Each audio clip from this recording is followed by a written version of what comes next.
Air racing is very simple. It's the man, machine, and a clock. And here comes Nigel Lamb now, full throttle, going for the line. He's looking to better, 1:13.571. Lamb's gone through, oh! Unfortunately, there have to be some rules. The rule starts right at the beginning, entry speed. For various reasons, firstly to comply with the laws of different countries, but also to make it safe, we have an entry speed limit. 200 knots, 370 kilometers per hour, 230 miles an hour. That's the fastest the pilot is allowed to fly through the start gate. If the pilot exceeds the start speed limit from 200 to 200.99 knots, he gets a 1 second penalty. If his speed is 202 knots or more, it's a DNF, did not finish. Over the speed of 200 knots on the entry, pushing too hard. And knock it off, the excessive start speed. Whilst the race pilot is in the track, his aircraft must have smoke. No smoke smoke out of harness. Oh, he's just put it on, but I think he'll take the penalty.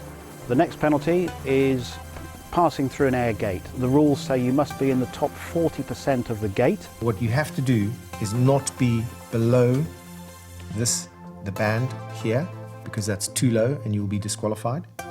And if you're above, you will get a 2 second penalty. You have to be wings level once you go through those pylons. So exactly in between those pylons, you have to be wings level. Then you can start to turn again.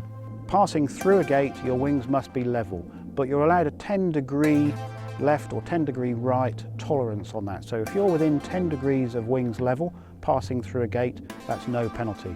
At more than 10 degrees, then that's a 2 second penalty.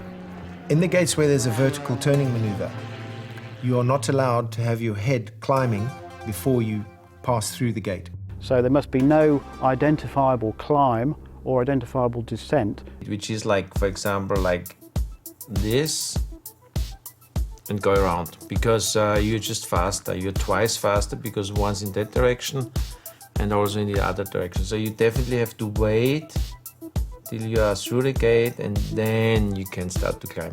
On the other hand, what you don't want to do is wait until your head is there and then begin to pull, because there's a delay in the with the momentum of the machine to when you actually input the controls and when it begins to move.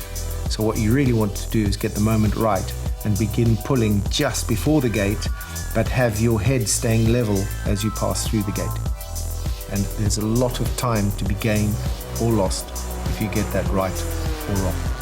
What you really, really do not want to do is hit a pylon, because a pylon hit is another penalty. It's a 2 second penalty. If you hit a second pylon in the same run, it's another 2 seconds added to your time. A third pylon hit is deemed to be too many, and that's did not finish. Your race is over.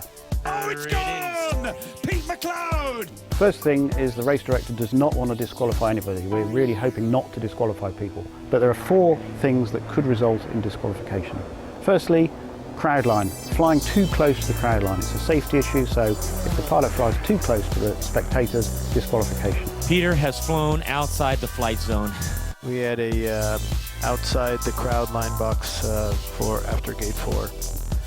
Secondly, dangerous flying. If the race director sees any flying that he judges to be dangerous or unsteady, again, grounds for disqualification. We need to be keeping the chief judge happy in terms of the way we fly. They don't want to see anything erratic in the track. We can't be descending in gates because that's potentially dangerous. Third thing, over G. Putting too much G, again, a safety thing, so that could result in disqualification. Knock it off, knock it off, knock it off. We have a over G 10.8.